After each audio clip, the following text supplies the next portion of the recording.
তারা নির্ভর করতো আমাদের টুরিস্টের উপরে, আমাদের যারা ওখানে চিকিৎসা সেবার এটার উপরে। এটা কিন্তু ব্যাপক ধস নামছে। সো এই সমস্ত জিনিসপত্র দেখার পরে ওদের কিন্তু বিরোধী দলরাও এখন হচ্ছে যে ইন্ডিয়ার যে diplomacy all around the his neighbourhood is bad. So এটাকে করার জন্য এখন তারাই কথা বলা শুরু করছে। এবং এই যে ভারতীয় যে কিছু রিটায়ার্ড জেনারেল আছে, এরা প্রায় টকশো টকশো করে, এদের সুর কিন্তু এখন আস্তে আস্তে চেঞ্জ হচ্ছে। এখন বাংলাদেশের পক্ষে আমেরিকার কোনো হাই লেভেলের আসলেই প্রথমে ওরা আইসা কিন্তু রোহিঙ্গার ওখানে ভিজিট করে আসে। রোহিঙ্গার ওখানে ভিজিট টিজিট কিছু না, ওদের ওখানে ওখানে একটা এস্টাবলিশমেন্ট আছে, ওখান থেকে তারা আরাকান আর্মিকে সাপোর্ট দিচ্ছে এবং ওরা ওখানে একটা নতুন দেশ তৈরি করবে। ওদের যে অরিজিনাল যে বার্মা অ্যাক্ট যেটা আছে, ওইটা হচ্ছে ওদের ইন্টারেস্ট, ওইটার জন্য বাংলাদেশের সাপোর্ট তাদের দরকার আছে। সো এখানে যদি ট্রাম্প এসে যদি ওই মানে মানে সিচুয়েশন দেখে বুঝাতে যাচ্ছে যে করবে না, যদি করে ট্রাম্প নিজেই বিপদে পড়বে। বাংলাদেশে আমেরিকার ইন্টারেস্টের জন্যই, মানে ট্রাম্প যদি চায়ও এটা থেকে বিচ্যুত করতে, হি করতে উইল পারবে। Face trouble to keep his office. কারণ যে কোনো সময় এই যে কেস যেটা আছে তার নামে, এইটার এগেনস্টে প্লাস অন্য কিছু দিয়ে তাকে ইমপিচমেন্ট করে ফেলবে তারা। মানে এই থ্রেটটা তার আছে এবং এটা তার অ্যাডভাইজাররা তাকে ভালো মতো বুঝাই দিবে, এতে কোনো ডাউট না। আমরা সবাই এটা জানি যে ভারতীয় যে পররাষ্ট্র সচিব জয়শঙ্কর, সে মোটামুটি 7-8 দিন ধরে ওখানে, অনেকে এটা ফান করে বলেছে যে তাঁবু নিয়ে নাকি বসে গেছে যে ওখানে মোদিকে যাতে ওখানে ইনভাইট করা হয় এটা লিয়াজো করার জন্য। বাট শেষ পর্যন্ত কিন্তু সফল হয় নাই।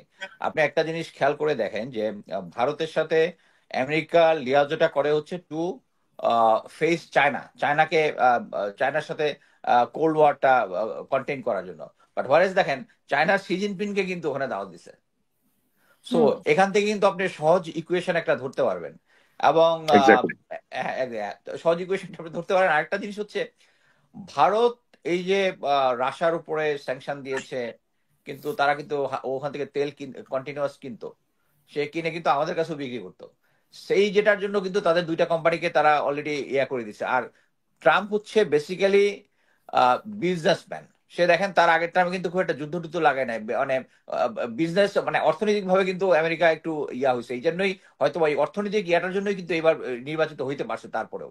তো এখানে আমার মনে হয় না যে আমি মানে বাংলাদেশের তো এর আগের ক্ষেত্রে আমরা যখন 111-এর ক্ষেত্রে আমেরিকাকে আমরা দোষারোপ করি যে তারা ইন্ডিয়ার কাছে বরগা দিছিল, যে হ্যাঁ ওইটা যেরকম সত্য, বাট এখন ওইটা থেকে আমেরিকা থেকে বাংলাদেশকে ছুটাই নিছে, এটাও সত্য। কিছুদিন আগে জ্যাক সুলিভান এসেছিল, এসে কিন্তু ভারতকে, আমি যেটা জানি সেটা হচ্ছে তাদেরকে শাসিয়ে দিয়ে গেছে যে বাংলাদেশের দিকে নজর না দেওয়ার জন্য। নজর না দেওয়ার ক্ষেত্রে তারা যেটা করেছে, ওরা ফিজিক্যালি কিন্তু কোনো অ্যাক্টিভিটিস চালায় না, তারা শুধু তাদের মিডিয়াটাকে আমাদের এগেনস্টে করছে। বাট মিডিয়া করে কিন্তু তারা কিন্তু এখন কিন্তু ফিজিক্যালি কোনো লাভ হয় নাই। আপনি যদি ওদের ইন্ডিয়ার যে তাদের কতগুলা সিভিল এবং মিলিটারি ব্যুরোক্রেসি আছে, যারা কন্টিনিউয়াস এই সমস্ত টকশো টকশো তারা নিজেরাই অ্যারেঞ্জ করে করে। এবং এদের কিন্তু এখন শুটটা কিন্তু চেঞ্জ হয়েছে। শুটটা চেঞ্জ হয়েছে কি জন্য? কারণ তারা এইটা বুঝতে পারছে। প্রথমে আপনি যেটা বললেন যে আহ, ইয়াতে ওদের পার্লামেন্টে ভারত বাংলাদেশিদেরকে ফেরত দেওয়ার ইয়াকে মিন করেছে একজন শেখ একজন হাসিনা। এমপি অভিযোগ একজন করেছে। এমপি বলেছে। এটার কারণটা কি? কারণ তারা এখন অ্যাসেস ওই করে যে দেখেছে সাইদকে নর্মালি। সাইদকে নায়ক সাহেবের উপর আক্রমণ, বাংলাদেশি একজন আক্রমণ করেছে, সেই সূত্র না, ধরে। এটা হচ্ছে ওদের ইন্টেলিজেন্সের একটা মানে এমন একটা স্টোরি তৈরি করা যায়, একটা হাইপ তৈরি করার জন্য। বাট প্রবাবলি এটা আবার ক্লিয়ার হয়েছে যে সে বাংলাদেশি না। বাট জিনিসটা হচ্ছে কি, ফাইনালি যেটা হচ্ছে ওদের নর্মালি ভারত, ওদের যে বিরোধী দলগুলো আছে, এরা কিন্তু দেশের ন্যাশনাল ইন্টারেস্টে সবসময় নির্বাচিত সরকারের বাংলাদেশের মতো করে না যে সরকার হইলেই বিরোধী দল হইলে বিরোধিতা করতে হবে। তারা কিন্তু সরকারকে সাপোর্ট করে যখন এটা ন্যাশনাল ইন্টারেস্ট হয়। This is the first time আমি দেখতেছি যে তারা এটার এগেনস্টে কথা বলতেছে। কারণ তাদের কাছে এটা ক্লিয়ার যে ওদের ভারতের যে বর্তমান যে প্রতিবেশী দেশগুলো আছে, প্রত্যেকটার সাথে তাদের খারাপ সম্পর্ক। একমাত্র বাংলাদেশের হাসিনা সরকারের সাথে ছিল, জনগণের সাথে ছিল না।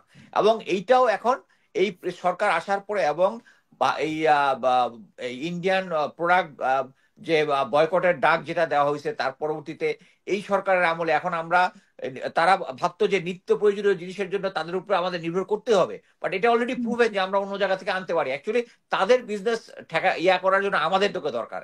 সো এই যে ডিপ্লোমেসি গুলা সব যেগুলো হচ্ছে ওদের যে, ইভেন ওদের যে পশ্চিমবঙ্গ কিন্তু ওদের ইকোনমি হচ্ছে আমাদের থেকে খারাপ, ইন্ডিয়ার অন্যান্য জায়গার ইকোনমি থেকে পশ্চিমবঙ্গটা সবচেয়ে খারাপ।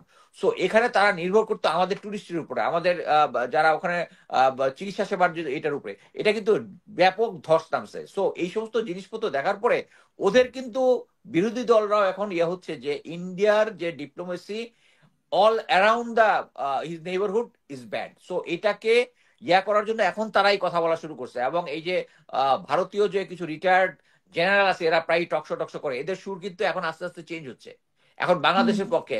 আমি কয়েকদিন আগে একটা ইয়ার মধ্যে একজন সাংবাদিক বলতেছে, why didn't you go to go inside Bangladesh? তখন বলছে যে I am the military officer, you are not, you don't understand what is the politics, is the sovereign country, why just can't go and walk in to the sovereign country. মানে এটা হচ্ছে তাদের politician, মানে এই সাংবাদিকগুলো তো এই মানে আমি একটা আজকে ইয়া দেখলাম যে ভারতীয় ম্যাক্সিমাম সাংবাদিক নাকি এইচএসসির পরে আর পড়ালেখা করে নাই। সো ওরা হচ্ছে ওই আরএসএস এর হাইপ নিয়ে চলে। সো এট প্রেজেন্ট ভারতও দেখতে পাচ্ছে যে তাদের যে ডিপ্লোমেসি অল অ্যারাউন্ড এটা ফেল করতেছে। আর ইয়া ট্রাম্প ট্রাম্প প্রেসিডেন্ট হওয়ার পরে যে চেঞ্জটা হবে এটা আমি কোনো কিছু মানে দেখি না। কারণ হচ্ছে আপনারা জানেন যে ট্রাম্পের এগেনস্টে কিন্তু একটা মামলার রায় হয়েছে কয়েকদিন আগে, এবং ডিসিশন হয়েছে যে সে দোষী, but he will continue his office. তার মানে হচ্ছে সে কিন্তু দোষী সাব্যস্ত হয়েছে, নির্দোষ কিন্তু হয় না তার এগেনস্টে যে হুম। হুম। ইয়াটা ছিল। এখন ও যদি আমেরিকার যে প্রেজেন্ট ইন্টারেস্ট আছে, আমি ক্লিয়ারলি বলি আমেরিকার প্রেজেন্ট বাংলাদেশে যে ইন্টারেস্ট আছে এটা হচ্ছে মায়ানমার। মায়ানমার আপনি দেখবেন যে আমেরিকার কোন হাই লেভেলের আসলেই প্রথমে ওরা আইসা কিন্তু রোহিঙ্গার ওখানে ভিজিট করে আসে। রোহিঙ্গার ওখানে ভিজিট টিজিট কিছু না, ওদের ওখানে ওখানে একটা এস্টাবলিশমেন্ট আছে, ওখান থেকে তারা আরাকান আর্মিকে সাপোর্ট দিচ্ছে, এবং ওরা ওখানে একটা নতুন দেশ তৈরি করবে। ওদের যে অরিজিনাল যে বার্মা অ্যাক্ট যেটা আছে ওইটা হচ্ছে ওদের ইন্টারেস্ট, ওইটার জন্য বাংলাদেশের সাপোর্ট তাদের দরকার আছে। সো এখানে যদি ট্রাম্প এসে যদি ওই মানে মানে সিচুয়েশন দেখে বুঝাই যাচ্ছে যে করবে না, যদি করে ট্রাম্প নিজেই বিপদে পড়বে। তার যে নীতি আছে, তার যে ইভেন এখন যে ইউরোপিয়ান যে দেশগুলো আছে, ইউরোপিয়ান সবগুলা দেশ কিন্তু এই ট্রাম্পের ইনোভেশনের কিন্তু দাওয়াত দেয় নাই। সো এক পার্টি তারা কিন্তু নাখোশ যে ওরা যে সমস্ত স্যাংশন দিচ্ছে, যেমন টার্কি টার্কি তারপরে হুম। ইরান এবং ইরান তারপরে রাশিয়া, এদের সাথে কিন্তু ইউরোপ ব্যবসা করতে চায়, কিন্তু ট্রাম্প এইটার জন্য ইয়া হয় নাই। পরে এমনও দেখা যেতে পারে যে এটা ফাইট করার জন্য ইউরোপ এই স্যাংশন গুলো আমেরিকা যাদের দিচ্ছে এগুলো তো তারাও স্যাংশন এগুলো বাতিল করে দিতে পারে। সো পুটিন যে একদম একটা স্মুথ সেলিং হবে ইটস নট দ্যাট, আমি বিশ্বাস করি না। এবং ইসরায়েলি লবিটাও তাকে পুরোপুরি সাপোর্ট দিচ্ছে না। সো এরকম একটা সিচুয়েশনে হুম।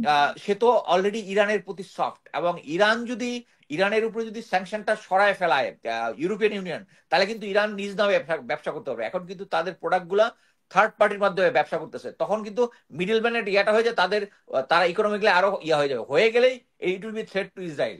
সো সবকিছু হিসাব কিতাব করে মিলছে না। আহ, মানে ট্রাম্প একটা এমন একটা স্ট্রং পজিশনে থাকবে এবং ভারতকে সাপোর্ট করবে।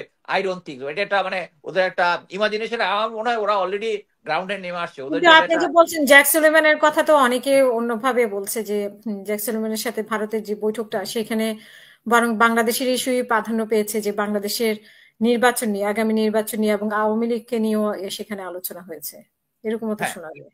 আলোচনা হয়েছে, এটা হচ্ছে তাদের বয়ান। মানে যেটা বলেছে এটা তো কেউ জ্যাক সুলিভান তো এটার কোনো স্টেটমেন্ট দেয় না, দিয়েছে কি? I don't think so. না। না। সরাসরি তো কোনো দেয় নাই। এটা হচ্ছে ভারতীয় মিডিয়া এটাকে প্রোপাগান্ডা করতেছে। আর অন গ্রাউন্ডে যেটা স্টোরি হচ্ছে, ওরা বাংলাদেশ থেকে ইন্ডিয়াকে দূরে রাখতে বলেছে, এবং দূরে রাখার জন্যই ওরা কিন্তু অ্যাক্টিভলি না করে শুধু মিডিয়াটাকে অ্যাক্টিভেট করাচ্ছে।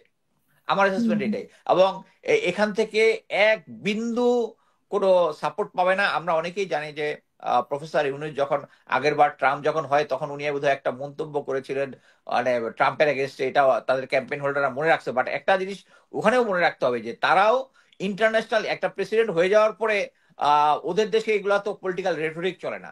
সো অলরেডি আমরা জানি হচ্ছে প্রধান উপদেষ্টা ডক্টর ইউনূস অলরেডি কিন্তু আহ, তাকে শুভেচ্ছা জানিয়েছেন, তাকে শুভেচ্ছা বার্তা জানিয়েছেন। এবং আমি মনে করি যে এটা আমেরিকার ইন্টারেস্ট, বাংলাদেশে আমেরিকার ইন্টারেস্টের জন্যই, মানে ট্রাম্প যদি চায়ও এটা থেকে বিচ্যুত করতে, হি করতে উইল পারে। Face trouble to keep his office. কারণ যে কোনো সময় এই যে কেস যেটা আছে তার নামে, এইটার এগেনস্টে প্লাস অন্য কিছু দিয়ে তাকে ইমপিচমেন্ট করে ফেলবে তারা। মানে এই থ্রেটটা তার আছে, এবং এটা তার অ্যাডভাইজাররা তাকে ভালো মতো বুঝাই দিবে, এতে কোনো ডাউট নাই। আর এই যে অনেকে বলে যে এফবিআই এর চিফ যে আছে সে হচ্ছে ইন্ডিয়ান অরিজিন, হুম। এগুলো হুম। হচ্ছে বুলশিট। এরা হচ্ছে আন্তর্জাতিকভাবে ইসকন এমন একটা ইসকনের সদস্য, ইসকনের সদস্য। তারা সবার সাথে যোগাযোগ রাখে কি জন্য? জাস্ট তাদের নিজেদের সুবিধার জন্য, এখানে সুবিধা দেওয়ার জন্য না। এখানে সুবিধা দেওয়ার থেকে নেওয়ার হিসাব কিতাবটা বেশি।